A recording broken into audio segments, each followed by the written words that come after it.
Hello everyone, my name is Amrit Kaur Pilania and I welcome you to School Z, India's first online school.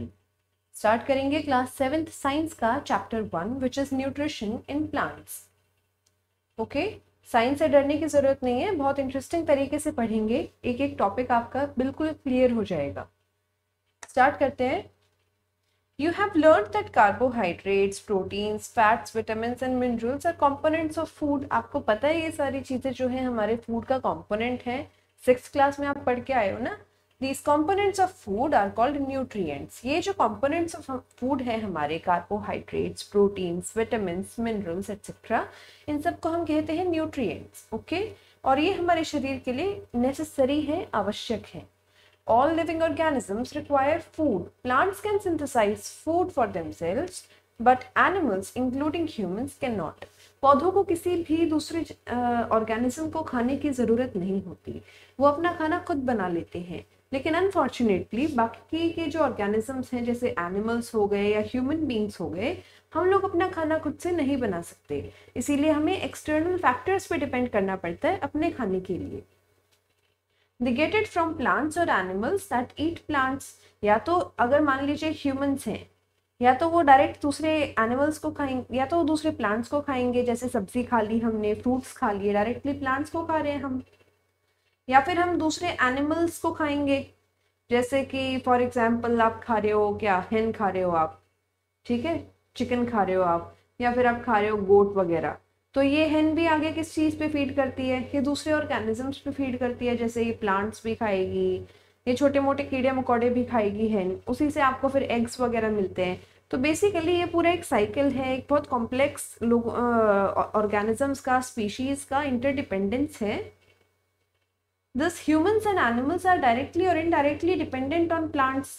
कि देखो, या तो हम directly plant को ही खा रहे हैं, या फिर हम उस भैंस का दूध पी रहे हैं जो ये घास फूस खाती है, गाय का दूध पी रहे हैं जो घास फूस खाती है. तो डायरेक्टली या फिर इनडायरेक्टली ह्यूमंस या फिर सभी ऑर्गेनिजम्स धरती के जो प्लांट्स नहीं है वो प्लांट्स पे डिपेंड करते हैं अपने खाने के लिए.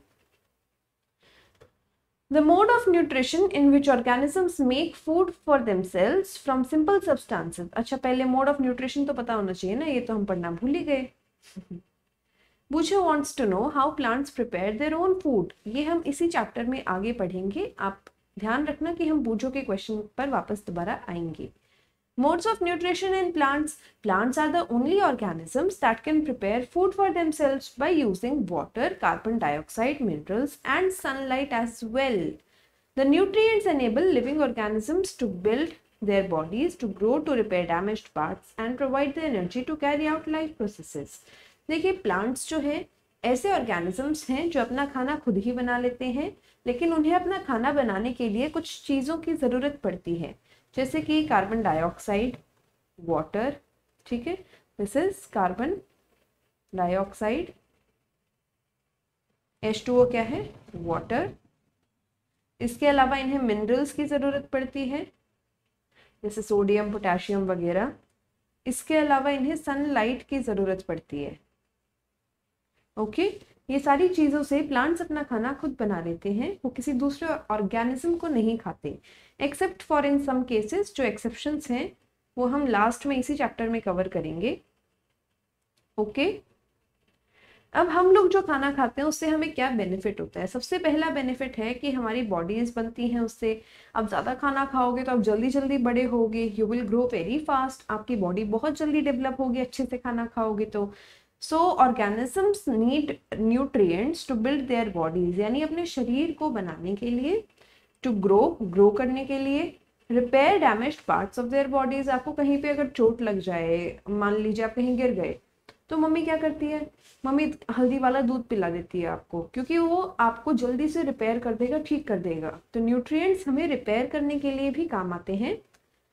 And provide the energy to carry out life processes. पढ़ाई लिखाई से लेकर घूमना फिरना हर चीज़ एक लाइफ प्रोसेस है, उसके लिए हमें एनर्जी खाने से मिलती है.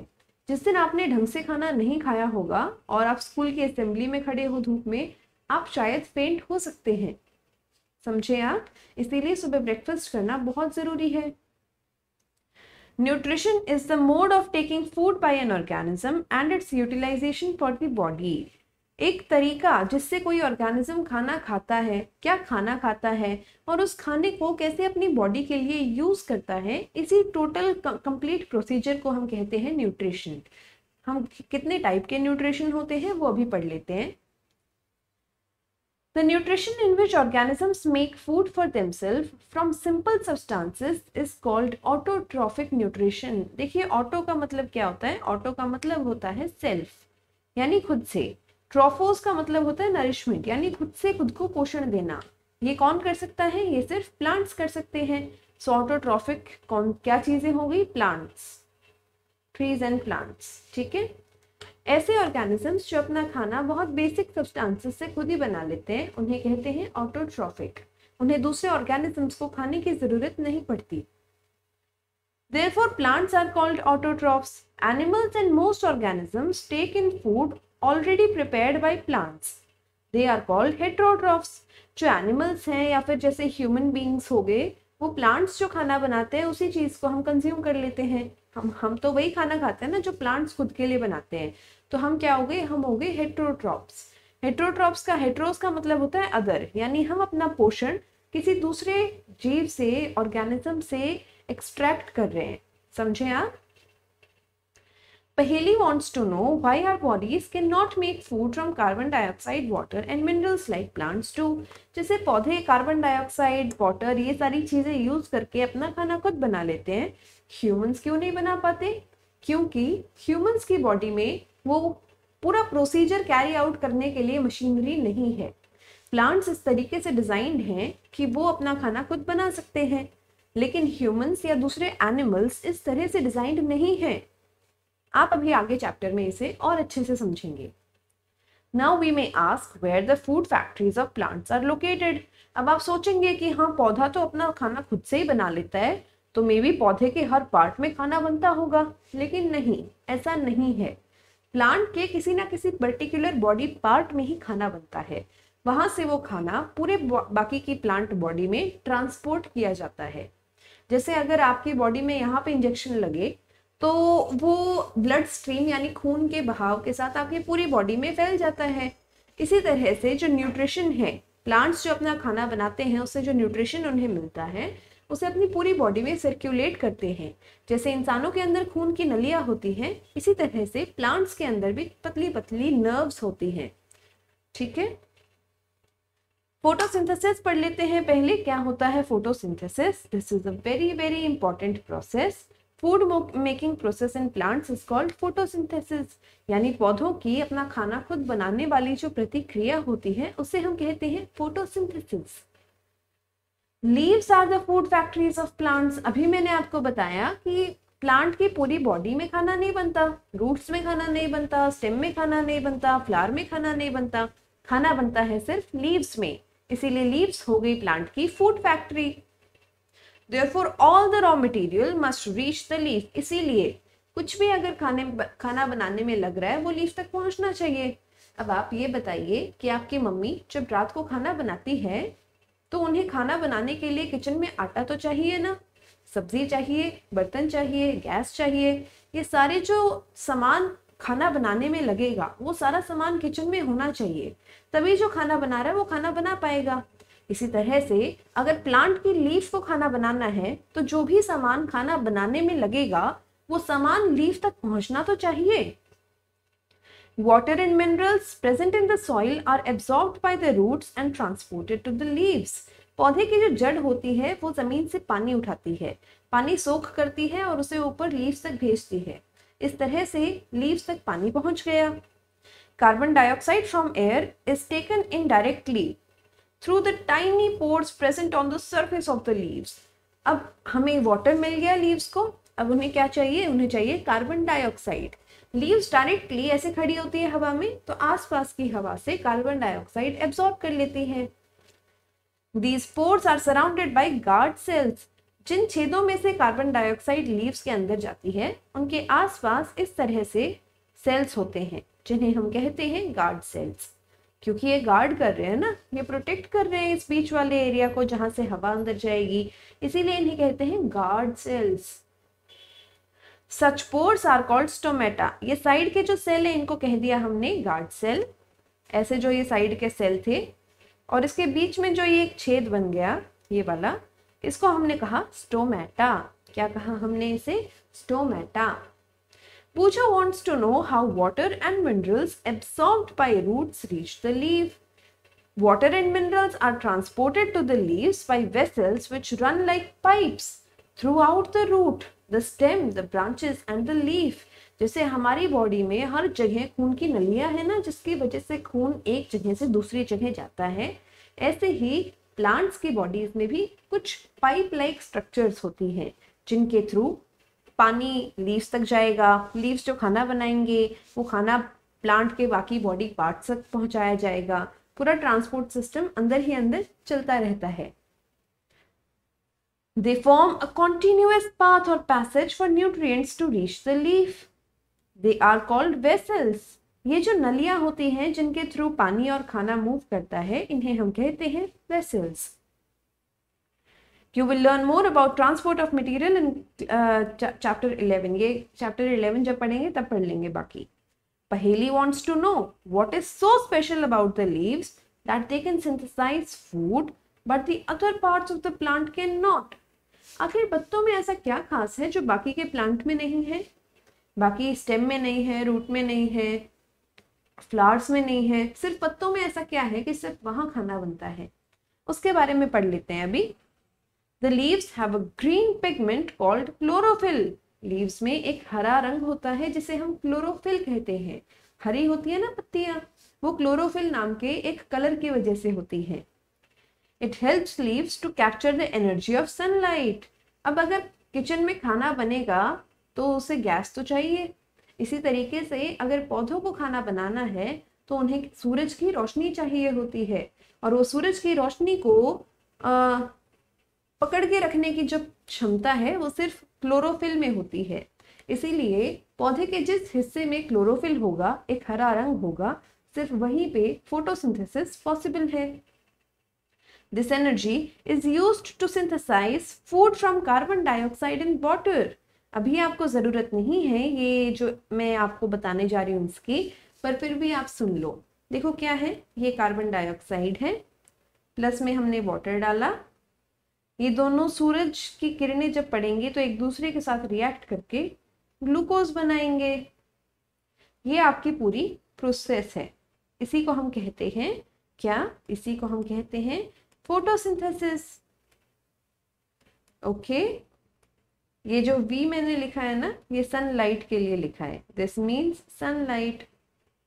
I hope this is clear. आप इसका स्क्रीनशॉट ले सकते हो because this is very very important for you people. Since the synthesis of food occurs in the presence of sunlight, it is called photosynthesis. Photosynthesis का literally मतलब क्या होता है? Photo का मतलब होता है light and synthesis का मतलब होता है combine. लाइट की प्रेजेंस में कॉम्बिनेशन होता है ना कार्बन डाइऑक्साइड और वाटर का, इसीलिए इस पूरी प्रोसेस को, इस पूरी जो ये एक प्रोसीजर हो रहा है, इसको हम कहते हैं photosynthesis. So we find that chlorophyll, sunlight, carbon dioxide and water are necessary to carry out the process of photosynthesis. आपसे अगर कोई पूछे कि फोटोसिंथेसिस के लिए क्या क्या जरूरी है, तो आप क्या कहेंगे? Sunlight, carbon dioxide, water and chlorophyll. ये 4 रिक्वायरमेंट्स पूरी होंगी तो ही फोटोसिंथेसिस होगा। It is a unique process on the earth. The solar energy is captured by the leaves and stored in the plants in the form of food. सूर्य की किरणों को, सूर्य की जो रोशनी है, उसकी जो एनर्जी है, उसको प्लांट्स जो है अपनी पत्तियों में स्टोर करके रखते हैं।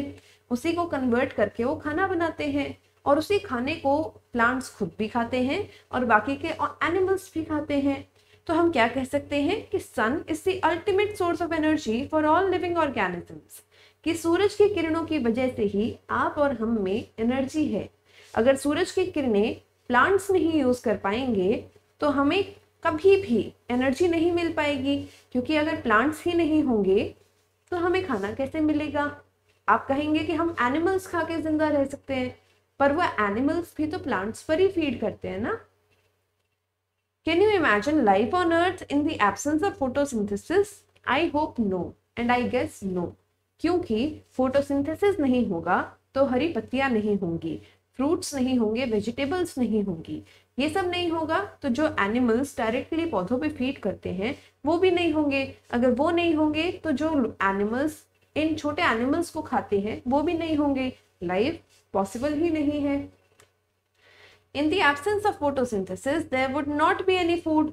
The survival of almost all living organisms, directly or indirectly, depends upon the food made by the plants. Besides oxygen, which is essential for the survival of all organisms, is produced during photosynthesis. देखिए क्या है, वो जो हमने process किया था ना, इसमें ग्लूकोज के साथ साथ O2 यानी ऑक्सीजन भी रिलीज होती है। तो पौधे कार्बन डाइऑक्साइड लेते हैं एंड ऑक्सीजन रिलीज करते हैं। इसी की वजह से ह्यूमंस का सर्वाइवल पॉसिबल है, क्योंकि ह्यूमंस क्या करते हैं, ह्यूमंस CO2 छोड़ते हैं, O2 लेते हैं एंड CO2 छोड़ते हैं। प्लांट्स CO2 लेते हैं और O2 छोड़ते हैं। इसी के कारण एक बैलेंस बना रहता है नेचर में। एक बार ये पढ़ लेते हैं। You have seen that buildings are made up of bricks. आपने देखा होगा कि इमारतें ईंटों से बनती हैं। इसी तरह से हमारा शरीर ऐसी ईंटों से बनता है जिन्हें हम कहते हैं सेल्स। ठीक है, cells can be seen only under microscope. सिर्फ माइक्रोस्कोप के अंडर आप सेल्स को देख सकते हो। Some organisms are made of only one cell. कुछ ऑर्गेनिजम्स की बॉडी टोटल ही सिर्फ एक सेल की बनी हुई होती है। This cell is enclosed by a thin outer boundary called cell membrane. ये जो बाहर की मैंने एक रेखा खींची है, ये जो सेल की आउटलाइन दिखा रही है, इस लाइन को हम कहते हैं cell membrane. Okay, what is it called? It is called cell membrane. I hope it is visible now. थोड़ा ऊपर कर देती हूँ। Okay. Most cells have a distinct centrally located spherical structure called the nucleus. The nucleus is surrounded by a jelly-like substance called cytoplasm. यहाँ पे आपको 3-4 चीजें दिखाई गई हैं। ये एक सेल है, यहाँ से देखिए, ये एक सेल है। इसकी जो बाहर ब्लैक वाली बाउंड्री है, इसको कहते हैं सेल मेम्ब्रेन। इसके अंदर जो ये सर्कुलर स्ट्रक्चर है सेंटर में, ये सेल का दिमाग है। इस सेल के दिमाग को हम कहते हैं न्यूक्लियस। इसके अलावा जो यहाँ पे ये वाला पार्ट दिखाई दे रहा है, ये ना जेली जैसा होता है, और इसको हम क्या कहते हैं, इसको हम कहते हैं साइटोप्लाज्म। ओके, ये 3-4 चीजें आपको पता होनी चाहिए।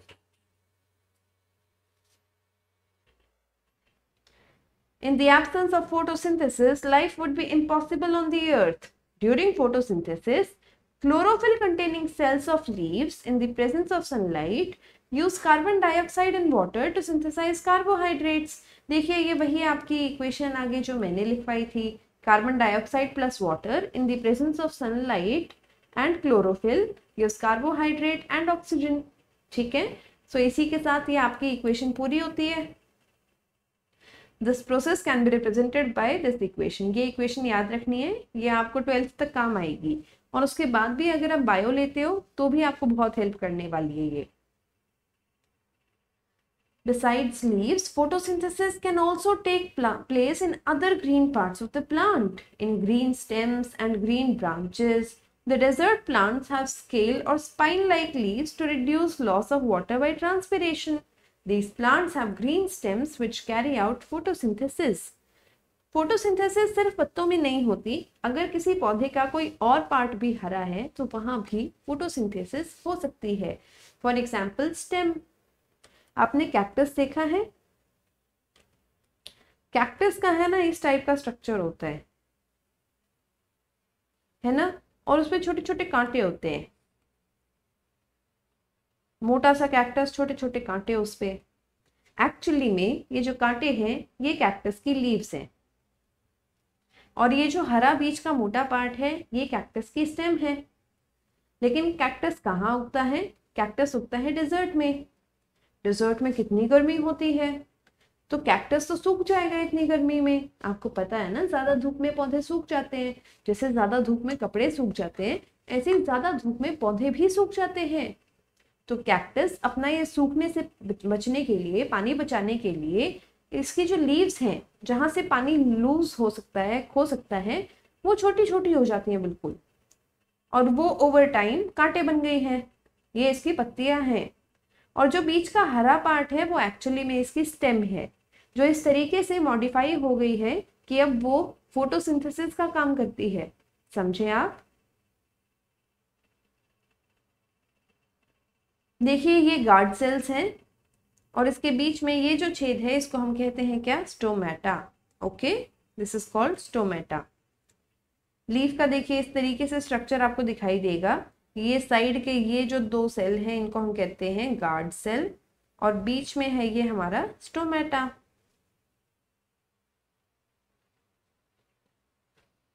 Diagram showing photosynthesis. देखिए सूर्य की रोशनी आई, पत्तों पे गिरी, पत्तों ने बाहर से कार्बन डाइऑक्साइड लिया, बाहर का ऑक्सीजन छोड़ा। यहाँ पे जो हरा रंग है क्लोरोफिल में, क्लोरोफिल जो है लीव्स में, वो तो काम करेगा ही करेगा। इसके अलावा जो रूट्स हैं वो पानी को एब्जॉर्ब करके ऊपर भेजेंगे पत्तों में और यहाँ पे बनेगा इनका खाना। During the process, oxygen is released. The presence of starch in the leaves indicates the occurrence of photosynthesis. Starch is also a carbohydrate. पत्तों में हमेशा स्टार्च मिलता है। स्टार्च क्या है? एक तरीके का कार्बोहाइड्रेट। आपके एग्जाम में डायरेक्टली क्वेश्चन आ सकता है, what is starch? A carbohydrate, a protein, a fat और अ मिनरल। आप क्या चूज करेंगे? Carbohydrate. Okay. Bucho has observed some plants with deep red, violet or brown leaves. He wants to know whether these leaves also carry out photosynthesis. अगर उन leaves में आपको starch मिले तो ऑफ कोर्स वहां भी फोटोसिंथेसिस होगा। अलग अलग प्लांट्स अलग अलग तरीके से मॉडिफाई हो चुके हैं ओवर द सेंचुरीज। बहुत टाइम लगा इनको ऐसे मॉडिफाई होने में। अच्छा, बूचो का एक स्टार्टिंग का क्वेश्चन था कि प्लांट्स अपना खाना खुद से कैसे बना लेते हैं। अब आपको समझ में आया कि प्लांट्स अपना खाना खुद से कैसे बना लेते हैं। The leaves other than green also have chlorophyll. जो दूसरी रंग की पत्तियां होती हैं, जैसे कि ये हो गया या ये हो गया या ये हो गया या फिर ये, ऐसी पत्तियों में भी क्लोरोफिल होता है लेकिन कम होता है। ओके, फिर भी क्लोरोफिल तो है, तो यहाँ पे भी फोटोसिंथेसिस होगा। Photosynthesis will take place. The large amount of red, brown और other pigments mask the green color. बाकी रंगों की ज्यादा होने की वजह से हरा रंग आपको दिखाई नहीं देता, लेकिन हरा रंग है तो। Photosynthesis takes place in these leaves also. कैसे किया? आयोडीन टेस्ट किया। आयोडीन टेस्ट क्या है इस पे मैं एक अलग से वीडियो बना दूंगी ताकि आपको डिटेल में आयोडीन टेस्ट समझ में आ जाए, so that whenever you try to perform it in lab आप अच्छे से आयोडीन टेस्ट कर पाए। You often see slimy green patches in ponds or stagnant water bodies. These are generally formed by the growth of organisms called algae. Algae को हिंदी में क्या कहते हैं? काई। अगर आपने काई के बारे में पढ़ा है तो आपको पता है कि algae क्या है। वो हरी हरी होती है ना, जो बासी पानी में हो जाती है, ऐसे मतलब स्लाइमी सी, स्लिपरी सी हो जाती है, कुछ एक परत सी बन जाती है दीवारों पे या जमीन पे या पानी के ऊपर आ जाती है क्लियर, उसी को कहते हैं algae. Can you guess why algae are green in colour? हरे रंग की क्यों होती हैं एल्गी? क्योंकि वो भी फोटोसिंथेसिस करती हैं। They contain chlorophyll which gives them the green color. Algae can also prepare their own food by photosynthesis. तो अगर आपसे कोई पूछे कि एल्गी या फिर काई अपना खाना कैसे बनाती है या क्या खाना खाती है वो, तो आप कहेंगे कि वो फोटोसिंथेसिस करती है। Synthesis of plant food other than carbohydrate. You have just learned that plants synthesize carbohydrate through the process of photosynthesis. The carbohydrates are made up of carbon, hydrogen and oxygen. देखो नाम में ही है कार्बो and hydrate. कार्बो का मतलब हो गया carbon, ठीक है। हाइड्रेट यानी पानी से रिलेटेड, वाटर से रिलेटेड। वाटर का फॉर्मूला क्या है? H2O। तो कार्बन यानी C और H2O, कार्बन हो गया, हाइड्रोजन हो गया एंड ऑक्सीजन हो गया। ये तीनों मिलकर ही कार्बोहाइड्रेट बनाते हैं।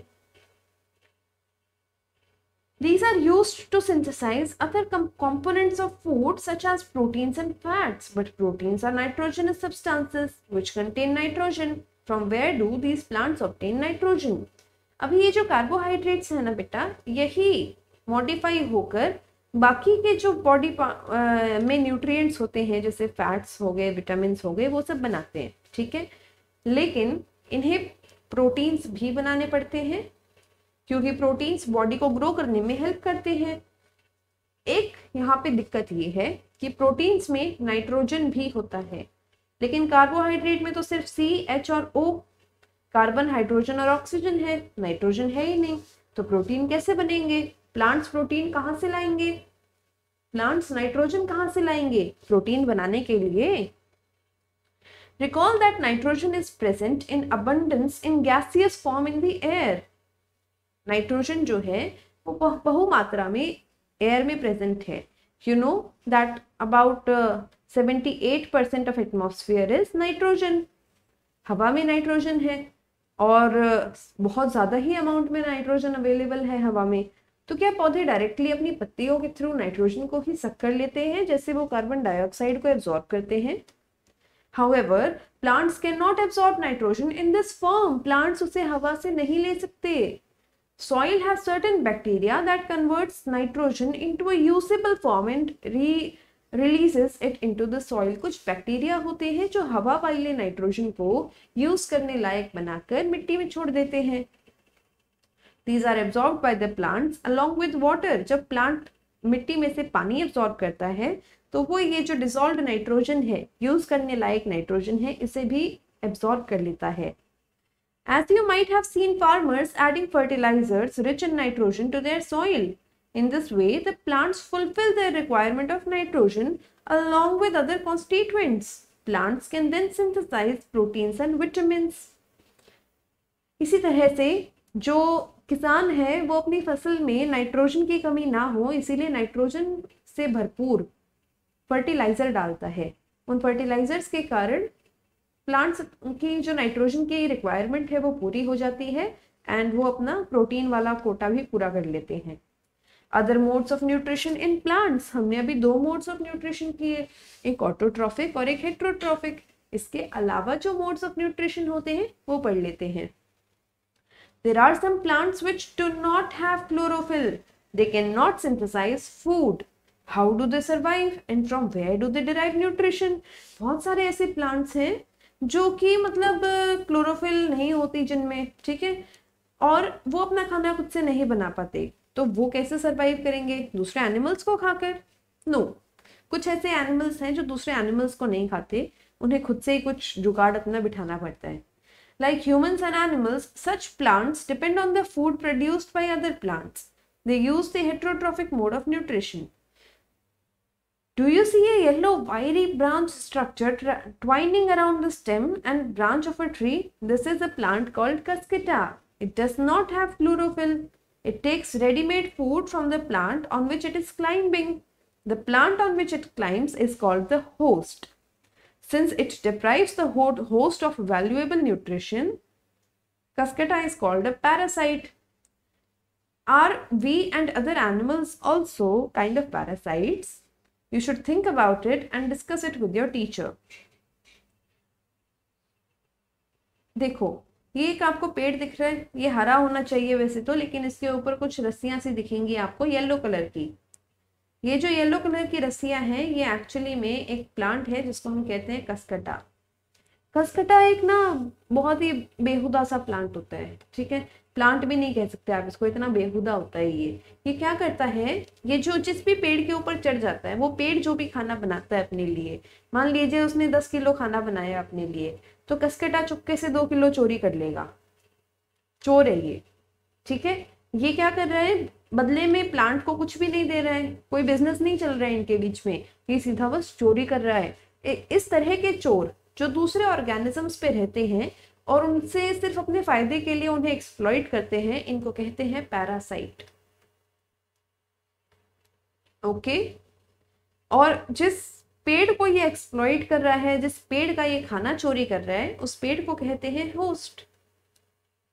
इसी तरह से कोई भी ऐसा जीव जो दूसरे जीव को परेशान कर रहा है सिर्फ अपने फायदे के लिए, उसको क्या कहेंगे, पैरासाइट। फॉर एग्जाम्पल जुएं, जुओं से इंसान को कुछ नहीं मिलता। जो लाइस होती है, लाइस से इंसान को क्या मिलता है? कुछ भी नहीं मिलता। लेकिन लाइस जब सिर पे होती है तो वो खून पीती रहती है शरीर का, तो वो क्या है? वो भी एक पैरासाइट है। लाइस इज अ पैरासाइट। इसके अलावा खटमल, जिसको हम बेड बग भी कहते हैं, खटमल भी क्या है? वो भी एक पैरासाइट है, क्योंकि उससे हमें कोई फायदा नहीं हो रहा, सिर्फ नुकसान हो रहा है। और हम क्या है? उसके host. Humans are a host of both bed bugs and ये जो लाइस है, जुएं, इसका भी हम क्या है? होस्ट है। So I hope the concept of parasite and host is clear to you. Paheli wants to know whether mosquitoes, bed bugs, lice and leeches that suck our blood are also parasites. Yes, ये सभी parasites हैं, क्योंकि इनसे इंसान को कोई फायदा नहीं हो रहा है, सिर्फ नुकसान ही हो रहा है, लेकिन इन सारे ऑर्गेनिजम्स को इंसान से फायदा हो रहा है। तो ये हो गए पैरासाइट, और हम जिसे नुकसान हो रहा है वो हो गया host. Have you seen or heard of plants that can eat animals? ऐसे भी पौधे हैं जो दूसरे एनिमल्स को खाते हैं। कभी सोचा था? There are a few plants which can trap insects and digest them. ऐसे पौधे हैं जो इंसेक्ट्स को पकड़ लेते हैं और उन्हें डाइजेस्ट कर जाते हैं। Such plants may look green or of some other color. For example, ये वाला पौधा देखो, क्या है? ये पिचर प्लांट है। पिचर का क्या मतलब होता है? कोई भी एक ऐसे मतलब जग टाइप जो होता है उसको पिचर कहते हैं। इसकी शेप वैसी ही है, पिचर जैसी, इसीलिए इसको पिचर प्लांट कहते हैं। क्या होता है? ये अंदर से खोखला होता है, जग की तरह ही है इसका सिस्टम, लेकिन इसके ऊपर एक यहाँ पे ढक्कन है। जब भी कोई उड़ती हुई मक्खी आके यहाँ पे बैठेगी, वो धीरे धीरे यहाँ पे क्या होता है? वैक्स लगा हुआ होता है इसके कॉर्नर पे, तो उस मक्खी के पैर चिपक जाएंगे और वो धीरे धीरे स्लिप होती होती इस बैग के अंदर गिर जाएगी। The makkhi will fall in this bag. Okay, the makkhi will fall in this bag. अब मक्खी इस बैग में गिर गई है, उसके बाद क्या होगा? मक्खी has fallen in this bag. उसके बाद ऊपर से ये ढक्कन हो जाएगा बंद। दिस ढक्कन विल क्लोज। मक्खी रह गई अंदर। अंदर फिर ये क्या करेगा? जैसे अपने पेट में जब खाना जाता है तो पेट कुछ ऐसे जूस वगैरह नहीं रिलीज करता है खाने को पचाने के लिए, ऐसे ही ढक्कन बंद होने के बाद ये प्लांट डाइजेस्टिव जूसेस रिलीज करता है। डाइजेस्टिव जूसेस, जिसकी वजह से मक्खी जो है वो डाइजेस्ट हो जाती है और उसके न्यूट्रिएंट्स को ये एब्जॉर्ब कर लेता है। इस तरह से ये अपना काम चलाता है। So I hope it is clear. When an insect lands in the pitcher, the lid closes and the trapped insect gets entangled in the hair. अंदर कुछ बाल टाइप स्ट्रक्चर होते हैं जिसमें वो इंसेक्ट फंस जाता है। The lid closes and the insect is trapped. The insect is digested by digestive juices secreted in the pitcher and its nutrients are absorbed. Such insect-eating plants are called insectivorous plants. ऐसे plants जो insects को खाते हैं, इन्हें क्या कहते हैं? इन्हें कहते हैं इंसेक्टिवोरस, क्योंकि ये इंसेक्ट्स को खाते हैं। Okay, is it possible that such plants do not at all require nutrient from the soil in which they grow? May be, may not be. क्या पता इनका स्ट्रक्चर इस तरीके से डेवलप्ड हो कि इन्हें जमीन के न्यूट्रिएंट्स की भी आवश्यकता पड़ती हो, पानी वगैरह की आवश्यकता पड़ती हो। Bujo is confused. If the pitcher plant is green and carries out photosynthesis, then why does it feed on insects? ये तो हरा है, ये तो photosynthesis भी करता है, लेकिन फिर इसे इंसेक्ट खाने की आवश्यकता क्यों पड़ गई? क्योंकि मे बी ये एक ऐसी जगह पे रह रहा है जहाँ पे फोटोसिंथेसिस करना काफी नहीं है इसका गुजारा करने के लिए, तो इसे कुछ यहाँ वहाँ के उल्टे सीधे कामों में इन्वॉल्व होना पड़ता है। ठीक है, इलीगल काम करने पड़ते हैं, कुछ असामाजिक होना पड़ता है, और ये इंसेक्ट्स को भी खा के अपना काम चलाता है। लास्ट हमारी कैटेगरी है सैप्रोट्रॉप्स की। सैप्रोट्रॉप क्या होते हैं? बहुत इंटरेस्टिंग है, आप बस जुड़े रहो, सुनते रहो, मजा आएगा। You might have seen packets of mushrooms sold in the vegetable market. You may have also seen fluffy, umbrella-like patches growing in moist soil or on rotting wood during the rainy season. इस तरीके की कुछ आपको खुम्बी वगैरह लगी हुई दिखाई दी होंगी, जिसको कई बार तो कहते हैं कि सांप की छतरी है, पता नहीं क्या क्या है। ऐसी बचपन में हमने बातें सुनी होंगी, आपने भी सुनी होंगी। ठीक है, तो इस टाइप की जो चीजें होती हैं जो सड़े गले सामान पे उग रही होती हैं, सड़ी हुई मिट्टी पे, पत्तों पे, या फिर सड़ी हुई लकड़ी पे जो उग रही होती है, उनको हम कहते हैं सैप्रोट्रॉप। ये कैसे अपना खाना ऑब्टेन करती है वो पढ़ लेते हैं। इनफैक्ट ये जो खुम्बी है ना, इसकी तो सब्जी बनती है। कभी मम्मी को बोलना कि मटर मशरूम की सब्जी बनाए, बहुत टेस्टी बनती है। Okay, Bujo wants to know how these organisms acquire nutrients. They do not have mouth like animals do. They are not green plants and they lack chlorophyll and cannot make their own food by photosynthesis. ये organisms खाना कैसे खाएंगे? आपकी मेरी तरह इसको तो मुंह भी नहीं लगा हुआ कि ये कुछ भी पकड़ के खा लेगा। ये तो हरा भी नहीं है कि ये फोटोसिंथेसिस करके ही अपना काम चला लेगा। तो सैप्रोट्रॉप्स अपना खाना कैसे बनाते हैं? दीज ऑर्गेनिजम्स, देखिए आप अगर कोई भी ब्रेड वगैरह भी सड़ा देंगे ना, तो उसके ऊपर इस तरीके से हरी हरी या फिर कुछ दूसरे कलर्स की ना ऐसे मतलब एक लेयर सी बन जाएगी। उसको अगर आप माइक्रोस्कोप के अंदर देखोगे तो इस टाइप का कुछ आपको स्ट्रक्चर दिखाई देगा। इस चीज को कहते हैं फंगी या फिर फंजाई, जैसे भी आप प्रोनाउंस करना चाहें। People pronounce it differently. They have a different mode of nutrition. ये क्या करते हैं, जैसे हम खाना जब खाते हैं, हमारे पेट में खाना जाता है, फिर हमारे पेट की जो दीवारें हैं वो कुछ केमिकल रिलीज करती हैं, जिसकी वजह से वो खाना पेट के अंदर पच जाता है। ये जो ऑर्गेनिजम्स हैं ये वो डाइजेस्ट करने वाले केमिकल्स को बाहर जो सामान पड़ा उसके ऊपर रिलीज कर देती है। जब वो बाहर ही डाइजेस्ट हो जाता है तो सिर्फ जो इनके काम का है ये उसे अपनी रूट्स के थ्रू एब्जॉर्ब कर लेती है। इस तरह से ये अपना काम चलाती हैं। This mode of nutrition in which organisms takes in nutrients from dead and decaying matter is called saprotrophic nutrition. क्या होता है saprotrophic nutrition? एक ऐसा न्यूट्रिशन जिसमें जो ऑर्गेनिज्म है वो डाइजेस्ट करने के लिए अपने जूसेस बाहर ही फेंक देगा, बॉडी से बाहर फेंक देगा, और जो खाना है वो डाइजेस्ट हो जाएगा बाहर ही। फिर जो जो चाहिए इसको न्यूट्रिएंट उस सड़े हुए डाइजेस्टेड खाने में से ये सिर्फ उसको एब्जॉर्ब कर लेगा। ऐसे न्यूट्रिशन को कहते हैं सैप्रोट्रॉफिक nutrition. Such organisms with saprotrophic mode of nutrition are called saprotrophs. ऐसे ऑर्गेनिजम्स को हम क्या कहते हैं? ऐसे ऑर्गेनिजम्स को हम कहते हैं saprotrophs. Okay, fungi also grows on pickles, leather, clothes and other articles. कुछ भी अगर आप बाहर छोड़ देते हो उस पर फंगस लग जाएगी, उस पर ना फुई लग ही जाती है। इसको क्या कहते हैं हिंदी में? इसको कहते हैं फुई।